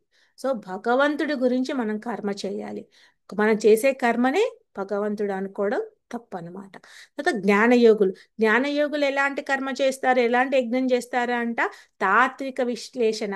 సో ఎంతసేపు కూడా వాళ్ళు ఒక తాత్విక అంటే ఒక పరతత్వం గురించి తెలుసుకోవాలని విశ్లేషణ చేసుకుంటూ బ్రహ్మజ్యోతిని ఆరాధన చేస్తూ, అందుకని ఏంటంటే ఇప్పుడు ఎఫుల్జెన్స్ అంటే వాళ్ళు నిరాకారవాదులు అనమాట. సో భగవంతుడికి ఆకారం లేదని అలా వాళ్ళు బ్రహ్మంలో కలవడానికి ప్రయత్నం చేస్తూ ఉంటారనమాట. కానీ అక్కడి నుంచి కూడా మళ్ళీ భగవంతుని చేరుకోవాలంటే వాళ్ళ పరతత్వ జ్ఞానం పెంపొందించుకోవాలి, అప్పుడే వాళ్ళు భగవాన్ని చేరుకుంటారు. లేకపోతే ఆ బ్రహ్మన్ రియలైజేషన్లో మధ్యలో ఎక్కడో పడిపోవడానికి ఛాన్స్ ఉంటుందండి. అందుకని దాన్ని కూడా మన ఆచార్యులు ఆ ఎండోస్ చేయలేదన్నమాట. తర్వాత ఏంటంటే అంటే మనం తెలుసుకోవాలి వీటన్నిటి గురించి, కానీ ఏది ముఖ్యము అనేది మనం గ్రహించుకోవాలి. తర్వాత ఏంటంటే బ్రహ్మచారులు చేయాల్సిన యజ్ఞం ఏంటి అంటే ఇంద్రియాలను నిగ్రహించుకోవడం. ఆ తర్వాత గృహస్థులు, సో మనం అందరం చేయాల్సింది ఏంటంటే ఇంద్రియ విషయాలు అంటే ఇంద్రియార్థంలో ప్రతి దాంట్లో కూడా మనం ఒక తృప్తిని చెందుకోవాలి. లేదా సాటిస్ఫాక్షన్ లేదనుకోండి, ఎప్పుడు కూడా మనం ఇది అది అని చేస్తూ ఉంటాం. అందుకని సాటిస్ఫాక్షన్ మనకి చాలా ఇంపార్టెంట్ అన్నమాట. ఉమ్, తర్వాత పతాంజలి యోగులు అంటే ప్రాణవాయు మరియు ఇంద్రియాల యొక్క కలాపాలు. సో ఏ విధంగా మనము ఆ ఈ పతాంజలి యోగ సూత్రాల ద్వారా అందరూ కూడా ఇప్పుడు ఆ యోగా అందరూ చేస్తున్నారండి. సో కానీ ఆ యోగా మనకి శరీరం కూడా, ఎందుకంటే ఈ శరీరం అనేది ఒక సాధనం, దీన్ని కూడా చక్కగా మనం కాపాడుకోవాలి, దీన్ని కష్టపెట్టకూడదు, బాధ పెట్టకూడదు అని ఇవన్నీ కూడా మనం తెలుసుకున్నాం. ఎంతవరకు మనం చేయగలుగుతామో మన శరీరం అంతవరకు మనము దాన్ని చేస్తూ ఉండాలి. అది కూడా చాలా ఫిట్గా ఉంచుకోవాలి శరీరం, ఎందుకంటే అది సాధనం. ఇదే మనకి భగవంతుని చేరుకోవడానికి ఉపయోగించే సాధనం అంటే మనం ఎంత జాగ్రత్తగా ఉంచుకోవాలండి. అంతే అంతేకాని చాలా మంది ఏంటంటే ఓకే ఏదో బ్యూటీ పార్లర్కి వెళ్ళిపోయి మనం చక్కగా దాన్ని అందంగా తీర్చిదిద్దుకోవాలి, స్లిమ్గా అవ్వాలి అలా అనుకోవడం అది కాదండి ఇక్కడ అర్థం. యోగా అనేది ఏంటంటే మనము మన ప్రాణవాయువుని మన తర్వాత ఇంద్రియాలని భగవంతునితో కలపడానికి మనకి చెప్పారనమాట. తర్వాత ద్రవ్య జ్ఞానం, మనకి బాగా ఆస్తులు ఉన్నాయి అనుకోండి దానితో కూడా మనము ఒక యజ్ఞం చేయొచ్చు. ఎలా అంటే దాతృత్వం, దానం, దానం చేస్తేనే డబ్బు మిగులుతుందండి. ఆ విధంగానే ఎలా అంటే ఇంకా లక్ష్మీదేవి చెంచలము, తన ఎప్పుడు ఒకరి దగ్గర నించోదు కానీ దానం చేసేవాడి దగ్గర ఎప్పుడు నిరంతరం అక్కడే కూర్చొని ఉంటుందండి. అందుకని అది కూడా గ్రహించుకోవాలి. తర్వాత తపోజ్ఞానం. సో తపోజ్ఞానము ఎలా అంటే ఎప్పుడు కూడా తపోయజ్ఞం, ఆ తపోయజ్ఞము ఏం చెప్తున్నారంటే సుఖాలు. సో ఎప్పుడు సుఖాలు ఉన్నాయి అనుకోండి ఆ సుఖాలను కూడా మనం ఏంటంటే ఆ, ఉమ్, ఆ, దానికి ఏం చెప్తున్నారు, ఊర్ధ్వలోకాల వైపు పయనం లేదా ఎదుగుదల. ఉమ్, సో సుఖాలు ఉండాలా, అంటే హ్యాపీనెస్ ని కోరుకోవాలి, కాఠిన్యాన్ని ఉండకూడదు. సో కాఠిన్యాన్ని వదిలేసేయాలి, కష్టాలని. సో మనకి ప్రతిసారి ఏంటంటే మనం ఇప్పుడు మనం ఇందాక శరీరం గురించి చెప్పుకున్నాం కదండి. ఎప్పుడు కూడా మనము ఇప్పుడు ఉపవాసం ఉండాలి అని ఖచ్చితంగా నేను కూడా ఇంతకుముందు చాలా కఠినంగా ఉపవాసం చేసేదాన్ని. దానివల్ల హెల్త్ ఇష్యూస్ చాలా వచ్చేసాయి అన్నమాట. సో ఆ విధంగా ఏంటంటే మనము కాపాడుకుంటూ ఎంతవరకు చేయాలో ఉపవాసము అని అంటే భగవంతుడికి దగ్గరగా ఉండడం. అంతేకాని కాఠిన్యను ఇక్కడ మనం ఆ, చెయ్యకూడదు, దాన్ని ఆహుతి చెయ్యాలి ఆ అనేసి ఇక్కడ మనం చెప్తూ ఉన్నారనమాట. అంటే ఊర్ధ్వలోకాలకి పయనించడానికి ప్రయత్నించాలి కానీ అధోలోకాలకి పడిపోవడానికి ప్రయత్నించకూడదు అని తెలుసుకోవాలి అని చెప్తున్నారు. అలాగే యోగ జ్ఞానం. యోగ జ్ఞానం అంటే దేహము, మనస్సు మరియు ఇంద్రియాలు. సో మనకు ఏంటంటే ఒక యోగం ద్వారా ఇవన్నీ కూడా మనం తెలుసుకోవాలి. అప్పుడే మనకి ఎలాంటి ఫలితం ఉంటుందంట, సిద్ధి యొక్క నిర్దిష్ట రకము లేదా బ్రహ్మంలో విలీనం. సో ఇలాంటివి అంటే మనము అష్టసిద్ధుల గురించి తెలుసుకుంటాము. సో ఈ యోగ పద్ధతిలో ఆ యజ్ఞం చేయడం ద్వారా అంటే మన ఇంద్రియాలు నిగ్రహించడం ద్వారా మనం ఎలాంటి సిద్ధి పొందుతాము అనేది కూడా మనం తెలుసుకుంటాం అన్నమాట. తర్వాత స్వాధ్యాయ జ్ఞాన యజ్ఞము, ప్రాణామయ యజ్ఞము, ప్రాణామయ యోగి. ఈ రెండు ఎలా అని అంటే ఆ ఈ స్వాధ్యాయ జ్ఞాన యజ్ఞము అని అంటే ఏ సమయంలో చేయాల్సింది అది అప్పుడు చేయాలండి. సమయాన్ని అంటే టైం ఈజ్ వెరీ ప్రీషియస్. మనకి ఏదైనా డబ్బు ఉంటే మళ్ళీ డబ్బు వస్తుందండి, ఆరోగ్యాన్ని సమకూర్చుకోవచ్చు, అన్నీ ఇంపార్టెంట్. కానీ అన్నిటికన్నా ఇంకా విలువైనది ఏంటి అని అంటే సమయము. ఆ సమయము తర్వాత మన బుద్ధి. ఈ బుద్ధి సమయం అనేది ఎంత ఇంపార్టెంట్ అంటే వాటిని చక్కగా ఒక యజ్ఞంలాగా ఉపయోగించుకుంటూ మనము ఈ గ్రంథ పఠనం చేసుకుంటూ జ్ఞానం అనేది సముపార్జించుకోవాలి అని చెప్తున్నారనమాట. అతీంద్రియ జ్ఞానంలో మనం ముందుకు సాగిస్తూ ఉండాలి అని. తర్వాత లాస్ట్ ఏం చెప్పారు అంటే ప్రాణామయ యోగి. అంటే శ్వాస ప్రక్రియను మరియు శరీరంలో ప్రసరించే గాలిని వాటి దిశల మార్పు ద్వారా నియంత్రించి ఇంద్రియాలను తక్కువ ఆహారం తీసుకునే ప్రక్రియను ద్వారా నియంత్రిస్తుంది. ఇప్పుడు ప్రాణామయ, ఆ, ఆ, ఆ, ఆ, అపానవాయు, తర్వాత ప్రాణవాయు అని ఇవన్నీ ఉంటాయి కదా. సో ఇవన్నీ కూడా మనం ఏంటంటే ఆ ఆ, ఈ ఇవన్నీ మనము యోగ పద్ధతుల ద్వారా ఇవన్నీ కూడా మనము నియంత్రించుకుంటూ ఉమ్, మన ఆ, ఈ సా ఆధ్యాత్మిక సాక్షాత్కారానికి దారి తెలుసుకుంటూ ఉండాలి అనేది ఈ యజ్ఞం ద్వారా తెలుసుకుంటామన్నమాట. తర్వాత ఇంకొకటి ఏంటంటే ఇంకొక ముఖ్యమైన శ్లోకం ఈ చాప్టర్ మొత్తంలో 4.34. ఇది మనము భాబా పారాయణంలో కూడా మనం వింటూ ఉంటాము. ఏంటంటే తద్విద్య ప్రణిపాతేన పరిప్రశ్నేన సేవయ ఉపదేక్షాంతి తే జ్ఞానం జ్ఞానినాస్తత్వదర్శినః. జ్ఞానమును పొందు విధానము ఎలా ఉంటుందంటే గురువు నుండి శరణు పొందిన ప్రశ్నించుట మరియు సేవ చేయుట ద్వారా మనం ఆ జ్ఞానాన్ని పొందుతామంట. అంటే ఒక సబ్మసివ్గా మనము ఒక ప్రశ్న అడగడం తప్పు కాదు. ఆ ప్రశ్నని ఎలా అడగాలి అంటున్నారు, శరణు శరణు పొందుతూ మనం ప్రశ్నలు అడగాలన్నమాట. అంటే సేవ చేస్తూ ప్రశ్నలు అడగాలి. సో ఇక్కడ మనకి తద్విద్య ప్రణిపాతేన అంటే ఈ ఆధ్యాత్మిక దివ్య జ్ఞానము ఎలా అంటే మనకి గురు శిష్య పరంపర ద్వారా సంప్రదిస్తుందండి. సో ఆచార్యులు మనకి ఏంటంటే ఎప్పుడైతే మనము సబ్మసివ్గా మనం క్వశ్చన్స్ అడిగినప్పుడు కల్మషం లేకుండా ఉన్నప్పుడు ఆ సత్యాన్ని వాళ్ళు గ్రహించి మనకి ఆ ఆ జ్ఞానాన్ని ఆ సంపాదిస్తారనమాట. అందుకనేసి మనము ఆ విధంగా ఆధ్యాత్మికాచారుని చేరుకోవాలి అని చెప్తున్నారు. తర్వాత ఇక్కడ ఏంటంటే పరిప్రశ్నేన సేవయ, ప్రశ్న అనేది ఎలా ఉండాలి అంటున్నారు, వినయపూర్వకంగా ప్రశ్నించాలి అంటున్నారు. అంతేగాని నాకు ప్రశ్న తెలుసుకోవాలని ఉంది అని మనం తెలుసుకుంటే గురువుల నుంచి మనకి సమాధానం రాదండి. సో అందుకని మనం గురువుకి సమీపించాలి అంటే వినయపూర్వకంగా మనము మన ప్రశ్నని సమర్పించి సమాధానాన్ని ఆశించాలి అన్నమాట. అందుకని ఇక్కడ ఈ శ్లోక మనకి చాలా ఇంపార్టెంట్ అయిన శ్లోకం. తర్వాత ఉపధ్యేక్షాంతి తే జ్ఞానం, ఆ విధంగా వాళ్ళు జ్ఞానోపదేశాన్ని చేస్తారు అని మనం తెలుసుకున్నాము. తర్వాత ఆ, జ్ఞానినా తత్వదర్శిన అంటే ఆ తత్వజ్ఞానం తెలిసిన వాళ్ళ దగ్గర నుంచే మనము దర్శించగలుగుతామన్నమాట.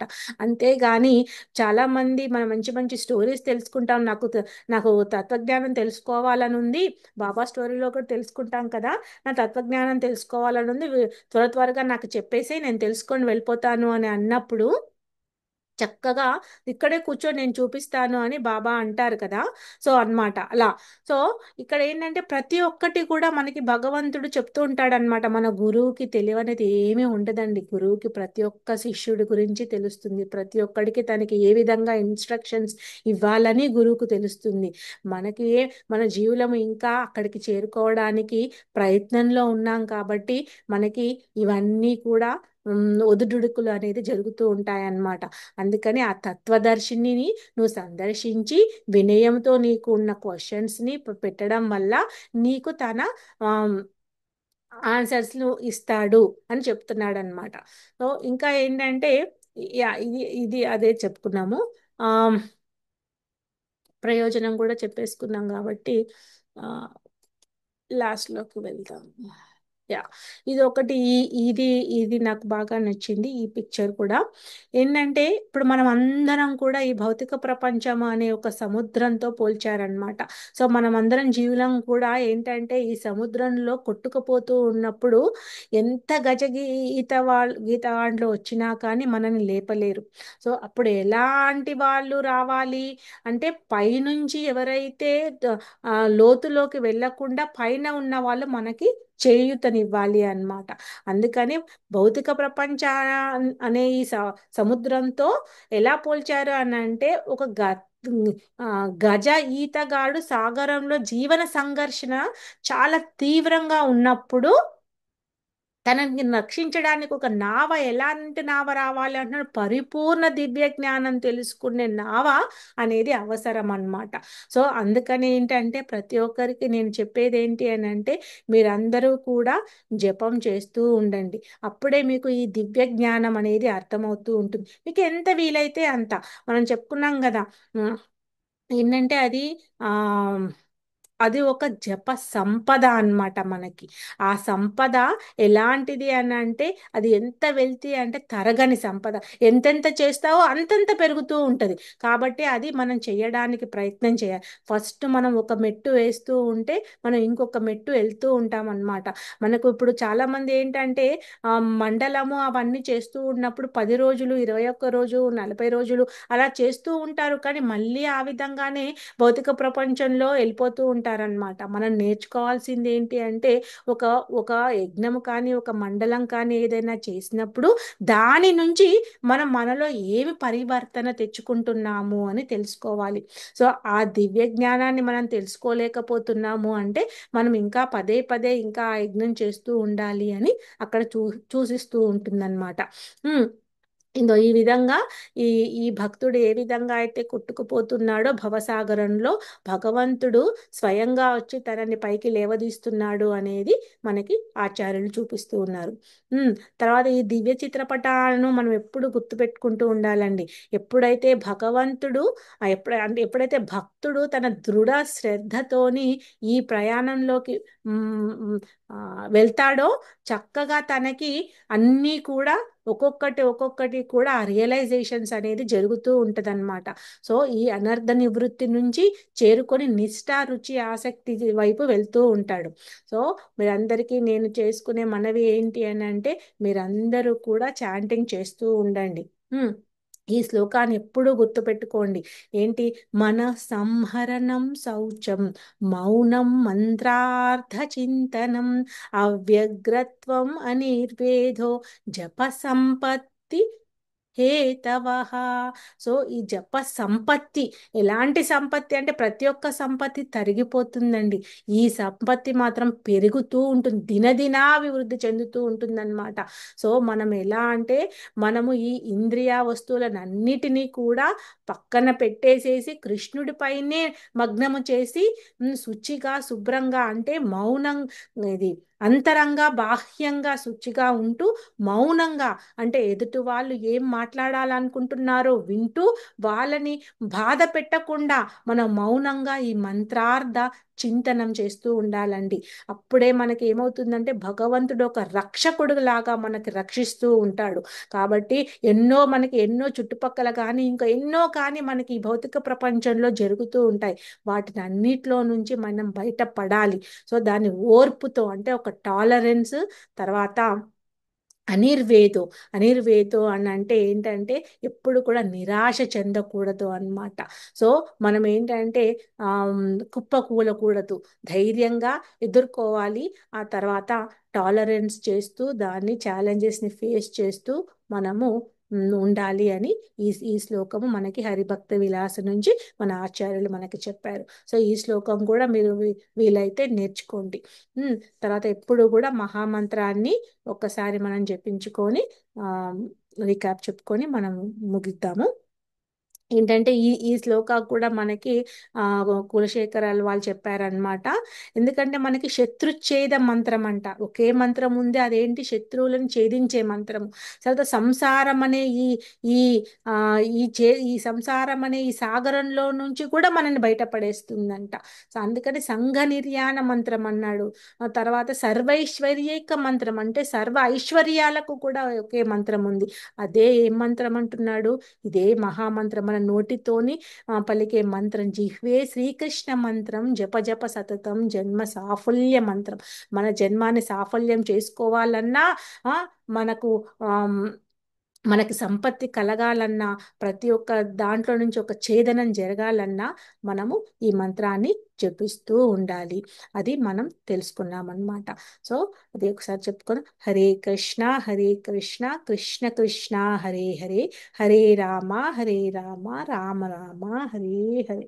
సో ఈ దివ్య జ్ఞానం మొత్తంలో మనం తెలుసుకుంది ఏంటంటే, మన ఆచార్య పరంపర ద్వారా మనకు వచ్చిన ఈ దివ్య జ్ఞానాన్ని అనుభవిస్తూ ఆ దివ్య జ్ఞానాన్ని మనము ఏ విధంగా 10 మందికి పంచాలి. ఆ దివ్య జ్ఞానంలో మనం చేయాల్సింది ఏంటి అంటే, గురువులని వినయపూర్వకంగా ప్రశ్నల రూపంలో ఆ సమాధానాలను తెలుసుకుంటూ, ప్రశ్నలను అడిగి సమాధానాలను తెలుసుకుంటూ దివ్యత్వాన్ని పరతత్వాన్ని అర్థం చేసుకోవాలి అని ఈ చాప్టర్లో తెలుసుకున్నాము. మనము ఇక్కడికి ఆపేద్దామండి. మీకు ఎవరికైనా ఏదైనా క్వశ్చన్స్ ఉంటే తీసుకుందాము.